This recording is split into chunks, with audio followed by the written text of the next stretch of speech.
Déjà, c'est une chance pour nous d'avoir 3 femmes top 10 mondiales dans la même équipe. Je pense qu'on aurait parlé de ça il y a un an, je pense qu'aucun journaliste n'aurait cru capable. Voilà, il n'y a pas de fatalité, c'est parce qu'on est une équipe française qu'on ne peut pas attirer les plus grands noms. Alors peut-être à contre-courant de derniers papiers qui ont été écrits ces dernières années, mais la France n'a rien à envier aux autres pays. On a un système qui est différent sur le salarial ou sur les choses qui vont avec, mais on peut attirer les plus grands talents pendant qu'on a un projet.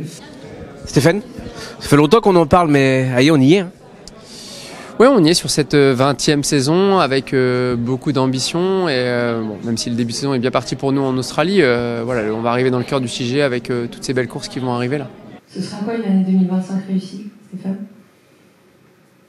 C'est sûr que ça passera par gagner des grands succès, qu'on soit capable de cocher encore plus de monuments, gagner encore plus de courses, mais au-delà de ça, et avant de parler du tour, parce que je pense que c'est là-dessus que tout le monde veut que j'aille, ça sera un épanouissement personnel de tous.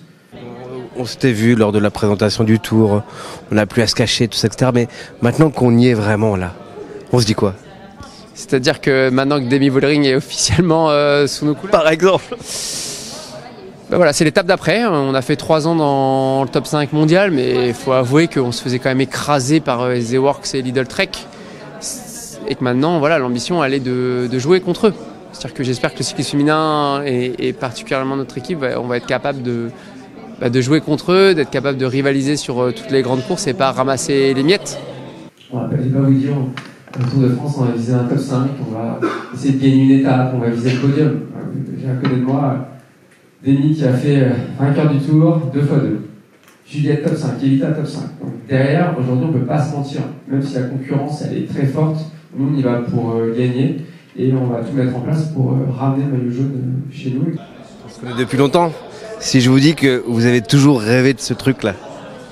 Je pense qu'on a toujours rêvé haut dans l'équipe, avec nos valeurs, avec notre ADN, mais on a toujours visé très haut. Peut-être trop haut à des moments et on nous a reproché d'aller trop vite parce que le cyclisme féminin ne prenait pas, clairement. Aujourd'hui, notre sport est en train de prendre, il est encore très fragile et je pense qu'il faut être très, très vigilant là-dessus. Mais on a une équipe qui peut marquer l'histoire du cyclisme pas que féminin, du cyclisme tout court. Comment on gère une équipe à 3 têtes? Très bien. Honnêtement, humainement, elles sont géniales et pendant qu'elles n'ont pas porté de dossard ensemble, c'est assez facile. Humainement, ce sont 3 femmes exceptionnelles, hyper engagées, avec de gros caractères, mais qui vont dans le même sens. Elles veulent gagner, elles veulent attaquer ensemble, elles veulent passer des super moments. Je le vois en stage, hein, elles passent des moments très simples ensemble, elles vont courir ensemble, elles prennent un café ensemble, elles jouent à des jeux de cartes ensemble, elles regardent des séries ensemble. C'est des moments assez simples, mais je ne suis pas trop inquiet là-dessus. Vous parlez du cyclisme féminin, de son évolution.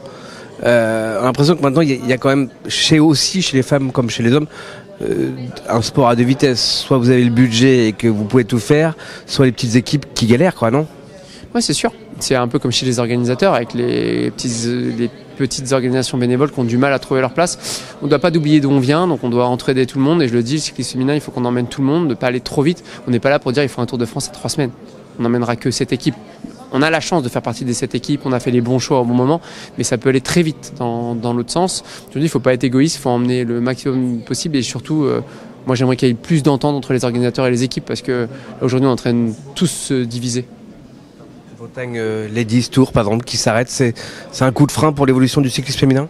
Oui, Bretagne Ladies Tour, Tour de Normandie, 2 courses françaises avec 2 contre-la-montre aussi. Hein, parce que là on a quand même beaucoup moins de chronos derrière et ils s'arrêtent pour faute de moyens. Je trouve ça dommage, 1 an après les Jeux Olympiques qui ont été un tel succès pour notre pays, pour Paris, de voir qu'il n'y a plus de moyens pour le sport et que l'héritage n'est pas là. Vous connaissez votre façon de dire les choses, le fait que vous n'avez pas votre langue dans la poche. Ça serait quoi le message à faire passer du coup? Mais ça, faut juste il n'y a pas de cyclistes organisateurs, de cyclisme de bénévoles, de cyclisme pro. Aujourd'hui, on doit tous se mettre autour de la table et arriver à vraiment à trouver une solution commune. C'est-à-dire qu'on doit être capable de partager ensemble. Alors, partager nos idées, partager nos points de vue, partager les richesses. Aujourd'hui, si on veut que le cyclisme passe un cap, et je parle féminin et masculin, il faut qu'on soit capable de créer de la valeur.